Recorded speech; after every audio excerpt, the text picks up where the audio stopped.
mulih sanane ngomah ben nemeng tuwae ngomah ana sawa iki gawe rame ganggu kakangku Petruk ganggu ya men wela bar kawantar semua bar ring jagat yen to ingkang bisa mbaleke wujuding Tata Cakra Petruk Kanambala Petruk tok dadekke mantumu apa ora isin apa ora wirang Petruk iki gedhi bal 17 wong elek nyala mripat Petruk iki mung batur ngatasé Ratu Ndarawati kok duwe mantu batur ki arepe piye aku ora trima Rantawati tak jaluk tak dam karo Lesmana Mandra Kumara ora tak wenehke aku ngamuk nang negara Ndarawati minggir jangkae kon muni-muni meneh suwae cangkeme ayo saiki sawa iki gawe rame ganggu kakangku Petruk ganggu ya men wela waduh Petruk wong ora wani kok bengak-bengok ora mudhar kowe kapokmu kapan tiba saka lemari aku lha kowe iki arep ngopo arep nginjen anje-anje lemari malah geblak aduh sirahku lara truk iku kudu dibarengke njoben ngono arep barengke ning kamarku ora truk ben ora truk edan kowe iki ketegelen truk ki lurang mulih sanane ngomah ben nemeng tuwae ngomah ana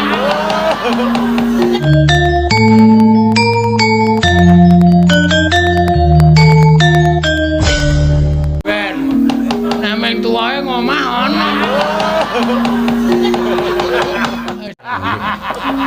lho ngene nabrak Bagong iya tak selenggarake ondasku terus ayo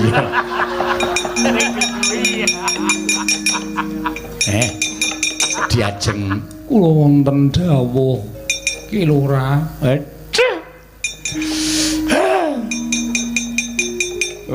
menurut kowe Gong saka ngendi sik iki lho pasuryane ayu kabeh rambute janges ireng alise kandel wah irunge mancung lambene abing kayak kene iki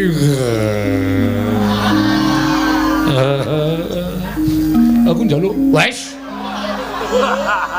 tuwekan ora monggo ki lurah mancing wonten ing taman pintar mboten mancing wonten ing Taman Sari ya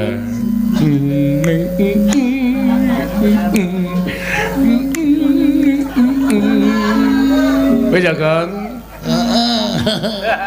direkamke suarane terus agak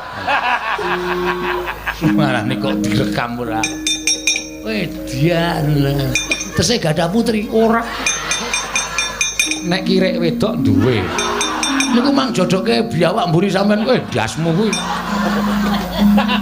amplong mencelat lho mung ditawani kirek ya wis kudu nrimo angke bejane dhewe-dhewe kok ya kowe ngopo Gong nusul iki Andelok kanan Ndarawati ora iso kowe iki abdi kok aku adimu lho Truk kulawarga minggir to minggir Truk lel ngrungake iki ora nggo sikil kok sombong banget kok kowe nggih aku arep dahar edan iki ingkang semene iki anggo kowe menika kagem nggih Lurah Petruk sedaya waduh aku ceker Truk moh meng ceker emoh duduh emoh ora entuk engko wae nek sakut bamaem nek gari balung krokotana nang isor kursi ngono kuwi ling rokoti ya iya semangkean tenan Truk kowe Bagong tangane kuwi cangkire sapa kae cangkire sapa diajeng menika cangkir panjenengan kagem munjukan panjenengan lah krungu ora kono kowe ngombe ledeng kan edan tenan Iki kamare sapa ya? Kamarku. Waduh. Gong-gong ora nggo nglekar ngono kuwi ta. Nyoba kasur aku. Oh, kasure jeneng ora usah dadak obah. Kuwi obah pisan kentul. Saking apike kaya. Nyanyi Prabu Ndorowati. Walah. Kabar kawantar sumebar ring jagat. Yen to ingkang bisa mbalekake wujuding Tata Cakra Petruk Kanobala. Petruk tok dadekke mantumu. Apa kowe ora isin? Apa kowe ora wirang? Petruk iki gedibal 17 wong elek nyala mripat. Petruk iki mung batur. Ngatasi Ratu Ndorowati kok duwe mantu batur iki arepe piye? Aku ora trima. Ora Ndorowati tak jaluk tak dam karo Lesmana Mandra Kumara. Ora tok wenehke. Aku ngamuk ning negara Ndorowati. Minggir jangkae. Ayo, wani mboten? Aja mungsuh kula menika wong ringkih. Kula menika pawakane kemawon kawon kaliyan Paduka Prabu. Ning ana sing wangi Kresna. Perkudara sagu to? Sagu. Kon muni-muni meneh suwae cangkeme. Ayo saiki. Sawa iki gawe rame. Ganggu kakangku Petruk. Ganggu ya men. Walah. Waduh Petruk. Wong ora wani kok bengak-bengok ora. Mudhar kowe. Kapokmu kapan? Tiba saka lemari aku.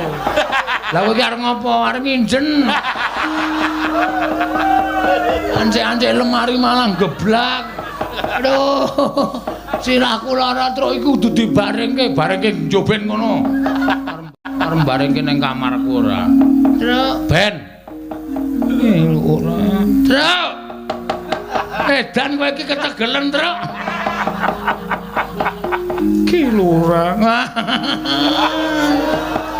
Mulih.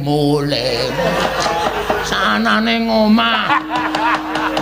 Ben. Nemeng tuwae ngomah ana. Wis men luweh. Sanane ngomah. Menawi kok ora bubade duka mengsaipun kula, samenika ngaten kemawon. Ora sandadakaken gunung tanpa guna. Wong Petruk menika ya abdi kula. Upama kula menika ndadekke mantu Petruk padha karo kula menika ngangkat derajate Petruk apa ala apa ora prayoga. Ning aku diutus dening Prabu Duryudana kon ndhawuhke Lesmana Mandra Kumara. Perkara kelakon lan boten menika monggo. Wong nyatane panjenengan ora iso ngaturake senjata Cakra kok arep dhawuh karo sapa? Dhawuh karo sapenake dhewe njur. Apa-apa kudu menang, apa-apa kudu menang. Larae njaba. Kusik Werkudara, kusik. Sabar. Serete. Wong gerang gawe kisru, gawe geger. Nek ora trima Petruk dadi mantune Ratu Ndorowati, ora trima karo Werkudara. Petruk ya abdine Werkudara. Muni yo. Mboten namung Kakang Mas Jodipati nek mboten tarimah monggo aben ajeng kalian Janaka. Petruk ki anakku. Nek ora trima Petruk dadi mantune Ratu Ndorowati. Ayo nyoba piye mungsuh Semar. Kapokmu kapan kowe? Krubut wong pirang-pirang wani no mboten. Nek wani ayo metu jaba dikrubut wong pirang-pirang. Nek ora wani meneng mawon. Ya wis.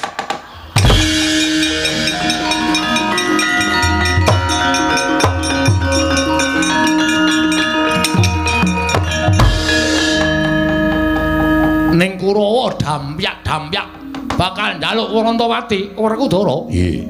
Kurawa singkirna. Ya. Wis rampung Kurawa. Lho. Wis Bagong. Wis krungu saka kene dog-jrek dadi gajuli. Bubar kabeh delokan ora percaya.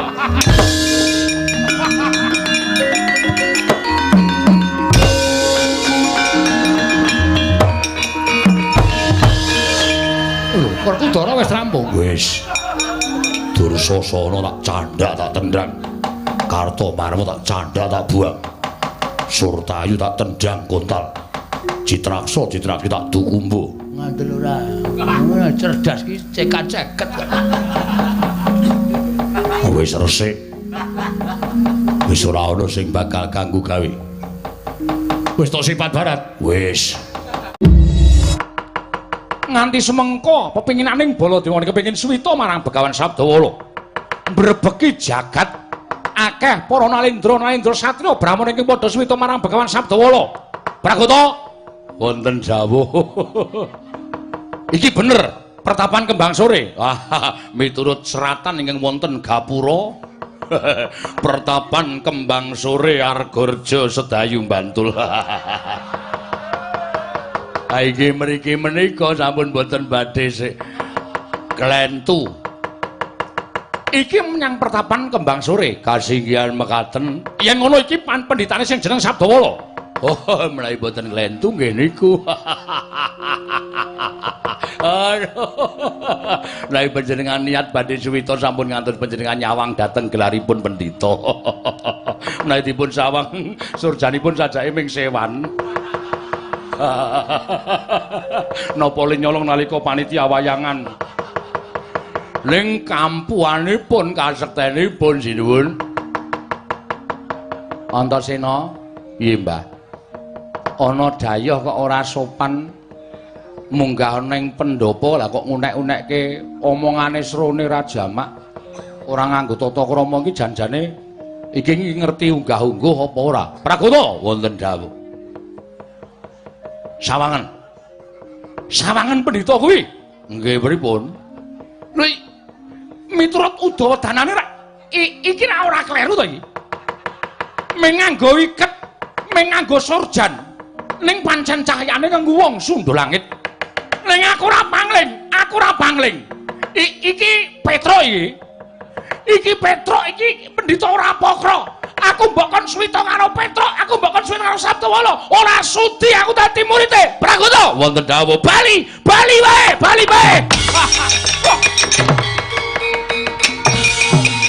Ora. Oh. Piye kae oleh-oleh rung dikekke kok wis bali. Walah cilaka. Monggo nggawa tas kresek gedhe banget. Tak mati iki semrawang ana tulisane teh poji. Simbah ki kok nganggo sponsor barang. Wo lah kok rasaku kok ora penak, sajae kok ngembe karo wong liya.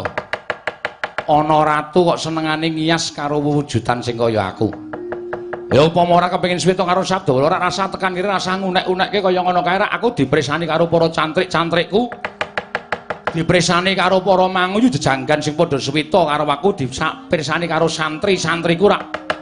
Isin to aku dikira aku ki pendhita wong loro saudon telu saurupan. Ya. Kowe aja ngina karo Sabdawala. Ngina karo Sabdawala nadyan kowe bali ora weruh kiblat mung mubeng wae ning pertapan Kembang Sore.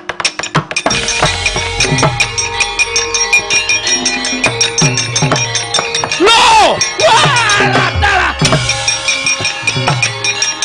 Loh!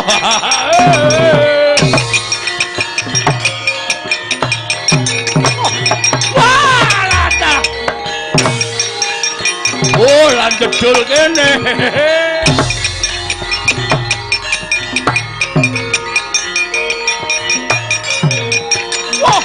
Wah, edan. Wah.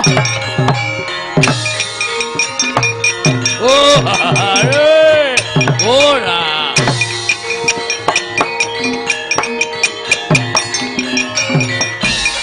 Wah, panus maning jajaran. Sukertaning bawana mbok kira aku ora weruh. Mbok kira aku ora ngerti. Kowe pasang walat nganti aku ora weruh kiblat. Aku ora ngerti dalan bali marang negaraku. Ming mubeng mingger mlebu kene, metu kono, mlebu kene, metu kono. Nek kula mlebu terus. Mlebu mriki, mlebu mriko. Ora. Kena daya kemanten malah bingung. Pripun iki? Wah, edian. Ora weruh kiblat Pragata. Lah niku ketok nek pendhita ampuh. Sampeyan ketoke ajeng kundur ning bareng metu rika menggok Gang Protelon jedul mburi ora daya. Metu mburi jedul ngarep. Aneh to? Metu mburi kok jedul ngarep niku pripun? Mergo sampeyan bingung. Kena daya kemantene Begawan Sabda. Cangkemmu iki meneng kok. Ana wong bingung kok malah cekakaan. Lah kula yo. Transkertaning Bawana. Sabdawala. Nek pancen kowe pendhita ampuh, kowe kuat nadahi Kyai Nenggala, aku meguru karo kowe barat kowe.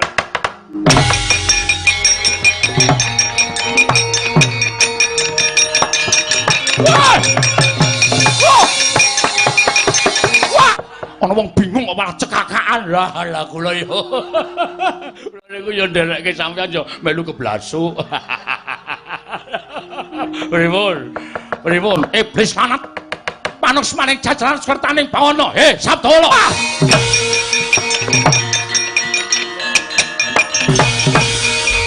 Pamer kasudebian. Kowe pamer kaprawiran kowe kebarat. Arep tak tamani Nenggala kok ana pedhot peteng sing nglimputi marang kahananmu. Nganti ora bisa ditembus dening Kyai Nenggala. Wah, dianderan lagi iki aku weruh wong ampuh. Wah. Arep ditamani Nenggala metu pedhute ning lemejet lali. Ayo wis.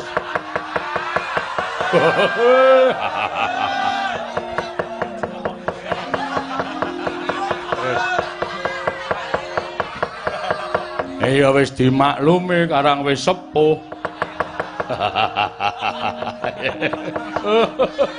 Iki nek ora tak dep dhewe ora sukses. Iblis lanat. Lah kok dadi kowe ora tegas Kyai Nenggala? Nuwun sewu sinuwun. Aku ora tau natoni ati sampeyan, aku ora tau tumindak ala karo sampeyan. Sampeyan tekan kene aku ora ngundang.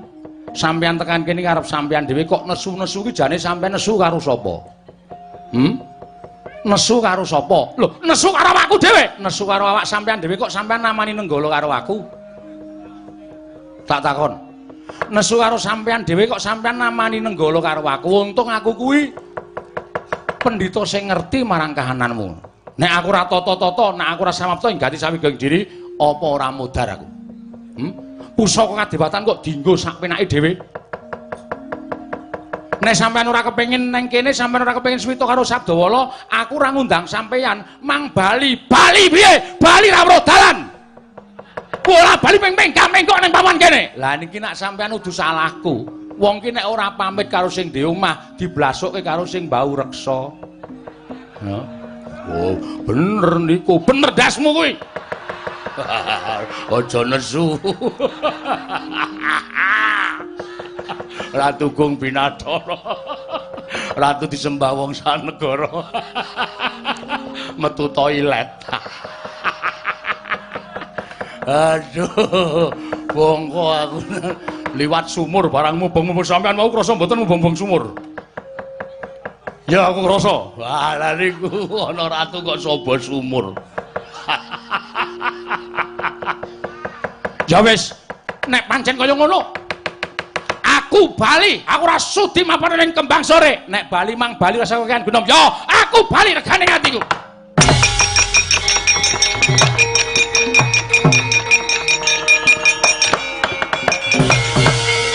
Prakuta. Nun. Aku arep bali kok sikilku ora iso obahi kowe. Barataya, senengane kaya ngono kuwi. Sikile ra iso obah. Ora. Tangane iso lho, Mbah. Wah, lha niku. Engko gek stroke. Stroke cengelmu kuwi ora. Niki obah mboten. Ora sembrono ora kok tapuki modar kowe. Nyuwun pangapunten kaliyan ingkang Mbau Reksa Begawan Sabdawala. Nyuwun pangapunten panjenengan kenging walat. Panjenengan kenging walat. Sabdawala. Kowe pasang walat kowe ya? Kowe menehi daya kekuatan karo sikilku, sikilku ora iso dijunjung, ora iso pindah saka papan kene. Sik to. Aku ki ora tau pasang. Pasang ijo metu abang. Dadi aku sapok nek kon pasang ki males aku rasane. Aku ki ora tau pasang apa-apa, ora tau pasang daya kemanten. Ning nuwun sewu, sinuwun tak elingke. Elingke piye? Sadurunge sampeyan namake Nenggala mau, sampeyan ling ngendika piye? Ling ngendika piye? Sabdawala ke Taman Nenggala ora apa-apa, aku meguru karo kowe. Mula nek wong guneman ki dadi donga. No, disekseni karo sing gawe jagat. Sampeyan namani nenggala karo aku ora apa-apa, kok malah arep mulih, kok ora sida meguru. Aku ora sudi meguru karo dapurmu. Nek sampeyan ora sudi meguru karo kula, sak lawase sikil sampeyan temancep teng mriku ora iso pindah-pindah. Aduh, pipragata piye? Ah mboten ngerti. Wah, edan kowe iki pateku kok ngewangi karo Sabtu. Ha, kula niku mboten kok perkara pripun-pripun. Mbok wong niku ya nuruti karo gunemane mawon, malah kepenak. Wong wis kebacut muni suwita meguru kok menjani ora gelem meguru. Aku kon meguru karo pendhita kaya ngene aku ora sudi. Lho, sing didelok niku aja blegere ning ngelmune. Arep wujude kaya ngoten nek ngelmune dhuwur lho migunane tumrap Kanalindran Paduka Sinuwun Mandura. Ngono ya? Nggih. Nek aku ora gelem meguru, ampun sikile dicor teng mriku niku. Waduh, mati aku, genah mati ngadeg. Mati ngadeg pun. Nek kula biasa mati tidur niku biasa. Ning sampean mati ngadeg kok. Napa mati kok tingil-tingil kok mboten apik. Wah. Yo. Ya wis. Ya wis pripun? Ya wis. Aku meguru. Meguru karo sapa? Lho meguru karo kowe. Lho apa ana mempre ngatasé murid kok bengak-bengok ning ngarepe guru ngono kuwi apa apik? Piye ora kuto? Alon mawon. Lah meneku kulino bengak-bengok. Meguru karo kowe. Apa ana wong mlebu sekolahan kok? Selamat pagi Pak Guru. Oh mboten to, selamat pagi Pak Guru. Ngoten. Ora ana murid kok getak karo gurune wis tutuk garisan. Rekoso malah ini. Pun alon-alon mawon. Ya, Sabtowala. Piye? Aku meguru karo kowe. Saya tak takon. Apa ana murid kok ora basa karo guru? Waduh, Magota piye? Basa mawon. Basa niku abote napa to? Oh, sampeyan rasa dadak ngeyel. Nek ngeyel sikile ora pindah saking ngriki. Selawase urip ngadeg gejejer teng mriki. Mengke kula tulisi Reca Baladewa. Wah, tutuk teklek ndasmu tenan. Wah ngecek banget karo aku. Mboten ngecek kula niku menayogekke sing sae kok mboten perkara ngecek. Pun basa mawon. Aku muni piye? Muni maktut ngoten. Ake muni basa kok sampean. Ratu kok ora tahu basa. Oh sampean niku ratu sing ngerti tata krama unggah-ungguh ora gelem basa. Inggih. Penemban wiwit dinten menika kula suwita lan panjenengan. Lah rak ngono. Wis tenan. Inggih. Nek suwita karo aku tenan tak suwunke karo sing gawe urip sikilmu waras Prabu Baladewa. Wis, njajal ngadeka. Wah, iso. Wih, bareng iso nggo gajul rai. Kula ngaturaken panuwun ing tanpa pepindhan. Kula ngaturaken panuwun ing tanpa pepindhan, Penemban. Mataku kena anu iki. Jupuken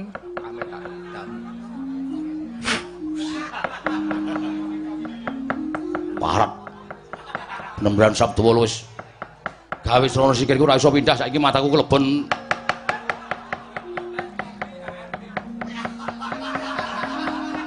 Cengengesan pedes e. Wah, kualat karo iki aku.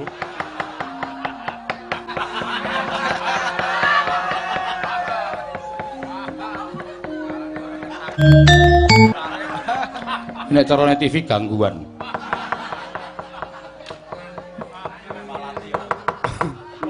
Mula sesune aja sok ngece karo wong tuwa. Arep kaya ngeten iki kanca kula Jem Setan Pripayangan ya. Kapok kowe. Iye, kula nyuwun pangapunten sakadhahing kalepatan kula. Ya, ning apa wangun ing atase murid kok malang kerik ngadeg. Apa wangun? Piye Prabu to? Ah, nggih ndodok. Pun mandhap, lenggah ngandhap. Wah, aku ki ratu disembah wong sak negara Mandura kok kon lungguh ngisor ning pertapan Kembang Sore. Mengke mbangane sikile dicor lho. Pun lenggah ngandhap. Wah, edan. Ngene, lha nggih. Tangane ngene. Oh keduwuren. Mangkel berarti sampean.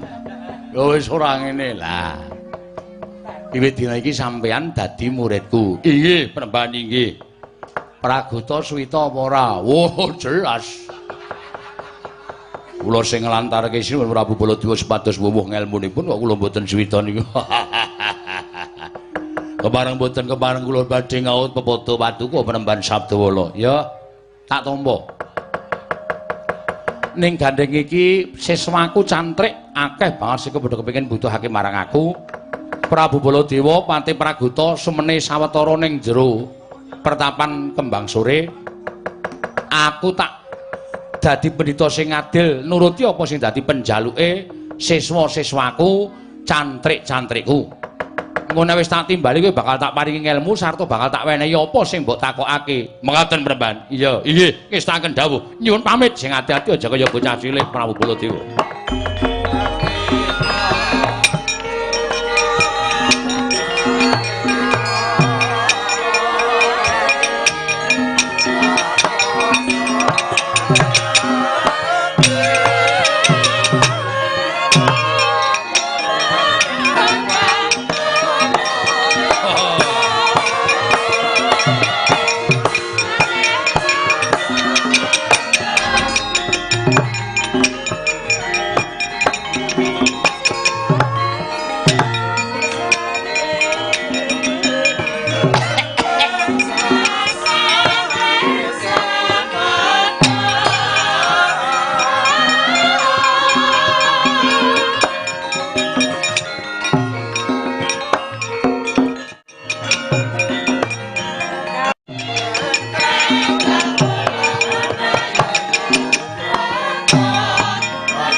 Sado kesusu aja do suk-sukan mengko ndak malah ana sing cilaka siji-siji kabeh mengko bakal entuk tamba saka aku sing butuhake tamba sing butuhake sangu tak paringi sangu iki sapa ngarep dhewe iki Tobat nyuwun pangapunten Penembahan kula menika cantrik sampun dangu anggen kula suwita nembe sak menika saged sak pejagongan Penembahan. Sapa jenengmu? Kula Waryanti. Waryanti, inggih. Umur kawandasa gangsal. Oh iya. Ha kok rene ora karo bojomu? Tobat. Kula menika randha. Oh, randha, inggih. Bojomu seda Penembahan, pejah. Namung kerambatan uler. Lho. Kok iso? Inggih uler jaran sak andonge. Wah, remuk mesti ya, inggih. Lah terus lare kula menika tiga sedaya mbetahaken prabeya. Monggo dasaripun kula menika mboten gadahi pedhamelan kula namung samben mriki tegesipun namung bebantu dhateng tangga tepalih. Monggo sedaya putra kula menika anak kula menika pengin sekolah sedaya. Nuwun sewu Penembahan menapa kula menika tasih pantes rabi malih. Oh isih. Lah terus kula nyuwun syarat supados wonten priya ingkang saged mengku dhateng kula. Oh iya. Golek beras kuning. Inggih. Terus bar kuwi kowe macak sing apik. Ya, inggih ngestaken dawuh. Ning syarate siji, kowe iso nae entuk bojo, ngladenana bojomu, bektenana bojomu. Inggih ngestaken dawuh, netepana minangka dadi wong wadon. Wanita iki wanuh ing tata. Inggih ngestaken dawuh ngabekti karo Piyai Kakung. Ngestaken dawuh. Lajeng beras menika kala mau dipun menapakaken dadi masak. Ngaten. Terus karo tuku parfum. Oh inggih ngestaken dawuh karo golek pupur. Inggih. Lajeng dipun menapakaken gorene engko tak donganane. Oh inggih ngestaken dawuh. Matur suwun menemban nyuwun pamit. Lajeng pinten dinten anggen kula saged pinanggilan jodoh kula. Nek ora 7 dina du gedene sesasi monggo kowe entuk karo jodohmu. Inggih. Nek mbok sesasi mboten pinanggih jodoh, kowe mrene. Kuwi gatosipun tapek dhewe. Simbah kok njur ngono lho. Nyuwun pamit penemban. Ya ya sing ati-ati. Inggih. Nyuwun pamit. Inggih. Sapa kuwi? Kula penemban. Jenengmu sapa? Kula Suhin. Ngapa? Kula niki nggadahi penyakit. Mboten saged mantun. Lah apa penyakite? Kula niki nek mlampah sekedhik kemawon mengkis-mengkis. Terus jantung kula deg-degan bantre ra jamak-jamak, telapakan kula niku kemringket gembrobos anyep ra jamak-jamak. Oh. Heeh. Jantunge banter. Inggih. Sokne rasah digas. Direm kok rak jantunge alon. Menemban menika kula serius lho penemban. Golek odong suruh abang. Pinten cacahe? 5. Terus godhog engko banyune dombe setengah gelas sedina ping 3. Oh nggih ngestaken dawuh karo kulinakno olahraga nek esuk ya. Nggih ngestaken dawuh mlaku ning nggon papan sing kebak krikil dalane kuwi men peredaran darah lancar. Kuwi mergo apa jenenge sing jeneng tanganmu metu kringete iki peredaran darahmu ora pati lancar. Oh nggih. Ngestaken dawuh pendak enjing. Pendak esuk. Mlayu-mlayu. Mlaku cepet bae wong gandeng umur wis tuwa. Nggih, engko nek mlayu-mlayu malah pedhot. Jantungmu kowe mati. Nggih ngestaken dawuh. Nyuwun pamit penemban sing ati-ati. Menika wonten sekedhik kagem tumbas rokok. Tak tonyo kowe. Aku mbantu ora pamrih apa-apa. Wis go bali, ngono kok dolanan anake. Oh, matur nuwun penemban. Ses. Filter apa kretek? Filter. Kleru. So nek rene nggo kretek aku ora doyan filter. Oh nggih. Ngetaken dawuh nyuwun pamit. Kula nuwun.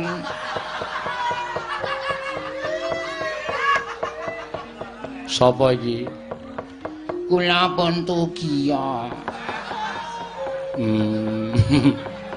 Nyambut gawemu? Kula menika laden tukang. Menyembahan kula niki ngangkat watu ageng terus boyok kula mak klecek. Sempriki niku nek nggo jejeg niku awak kula mboten isa. Niku supaya wangsul pulih ngagem napa sinartan percaya tak nehi tombo. Nggih. Dong kates nom. Nggih. Deplok. Terus campuri jahe deplok. Nggih. Terus bekicot. Nggih. Kuwi dicacah. Mentah. Lajeng dong kates karo jahe pupuke nggon boyok. Bekicote emploken nek kowe dul. Mbah aja sembrono. Aku senenge karo wong iki kaya ngene. Mula niku serius lho. Lah wis kuwi wae ming dong kates ro apa jenenge jahe kuwi popokno. Terus durut-turut. Oh nggih sampun mantun. Wis. Ning tenan mantun, jinartan percaya apa-apa ki bakal mari. Nek kowe ora percaya karo aku ora bakal mari. Nek kowe percaya bakal mari. Oh nggih pinados. Mugi-mugi mantun lantaran sing gawe urip, aku mung dadi lantarane muga-muga diparingi waras karo sing gawe jagat. Amin. Nun. Kuwi kresek kuwi ora kok kaya aku. Mboten niki sangu kula piyambak kok. Oh celeng iki.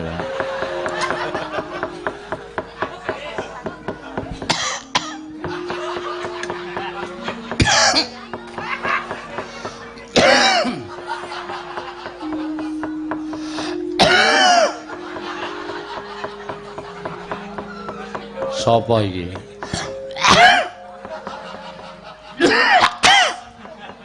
Ora wong tuwa kok watuke kaya ngono.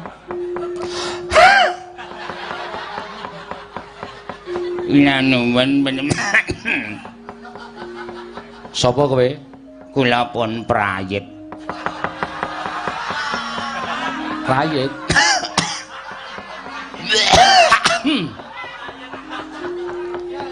Ngopo? Batuk kula niku. Mboten iso. Mboten saged mari pun entek-entekke obat napa mawon pun kula ombe. Nganti ngentekke minyak kampak. Angger kula leletke mboten saged.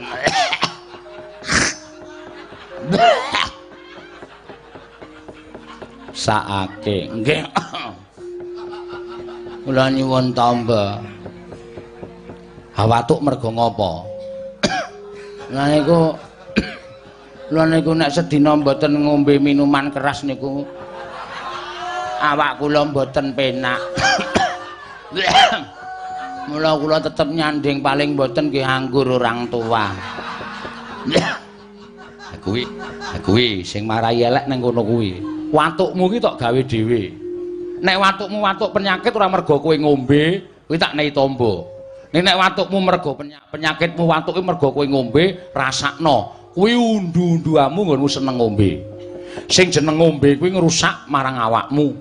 Ketoke kowe saiki isih kuat ngombe. Sok nek saya tuwa kowe saya ngrekoso nggone nggawa raga mergo ragamu kropos ora duwe kekuatan. Kabeh jeroamu wis bosok mergo saka racun sing tok ombe mau. Kula niku njaluk tamba mboten njaluk ceramah.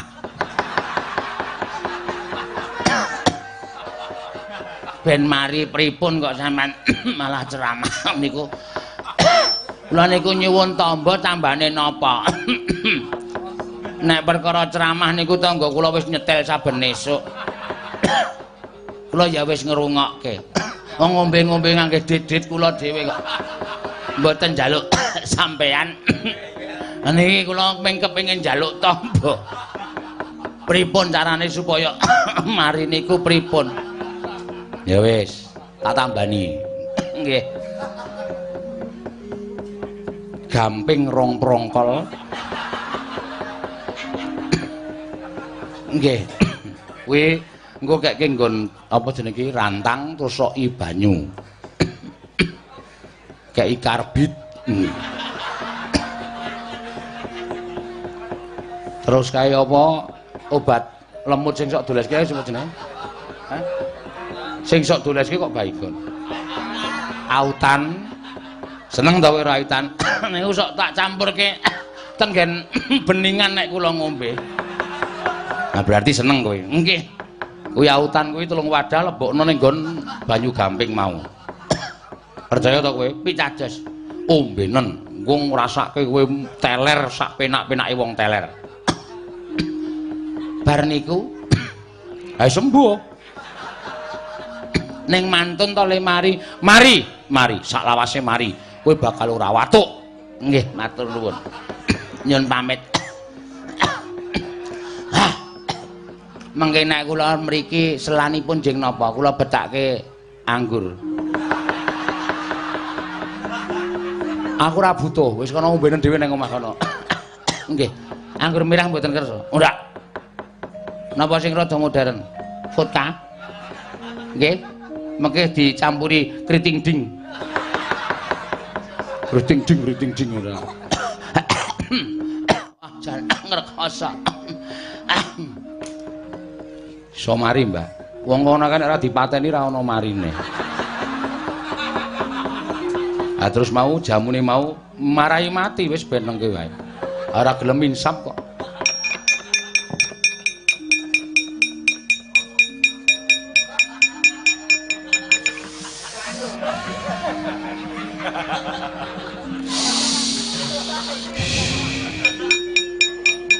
Apa kok lemaku bekekeng. Lajeng matur ning isin. Sapa jenengmu? Kula Santosa.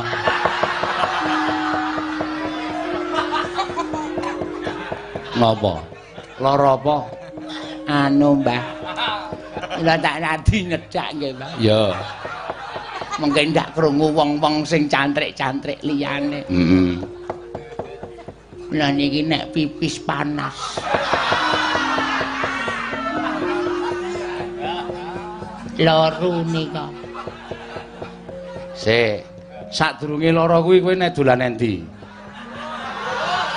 Mboten klentu malam Jumat Kliwon wingi teng Parangkusuma. Jajan. Nggih. Ha kuwi wong ndek bojo ora kowe? Gadah. Mbok kowe iki mesake karo bojomu. Bojomu nang omah glowentah karo anak, kowe dolan klambangan sak penake dhewe. Duit lemu golek ngrekoso meres kringket sing kudune dirasake karo anak bojomu, tok nggo tumindak kaya ngono kuwi. Siji, kowe ndeder penyakit, loro, kowe dosa. Nggih. Ecoe. Hus.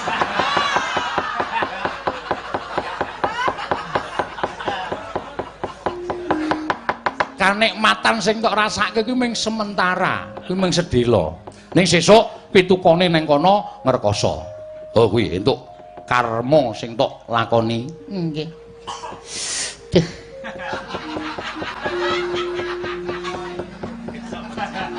Tambane napa, Premban? Aku ora iso nambani wong kaya ngono kuwi. Moh aku nambani. Upama tak tambani, kowe mesti kumat meneh. Ya ta? Ketoke ha. Wis kuwi ngeyelmu nang kono kuwi. Wis kono bali kono dirasake. Aduh cilaka iki. Nggih diparingi tampa sithik-sithik. Kuwi tambane apa nek kaya ngono kuwi ora ana tambane. Kowe sesuk nek diparingi mari insapa ya. Nggih. Kuwi nyemlangi lho penyakit ngono kuwi. Wis iso ngrogoti awakmu saya kuru, terus kari mata tok. Matane sapa? Matamu kuwi. Nggih. Sekono mulih. Boten diparingi pil-pil napa ta napa. Ora ono. Wis bali kono. Aku ora nyenggahke pil. Duh cilaka iki. Walah mbokmu, aku nyuwun ngapura mbokmu. Aku wis dosa tenan mbokmu. Pirang-pirang masyarakat sing padha njaluk tampa aku moh nek kok nambani wong kaya ngono kuwi. Suthik aku.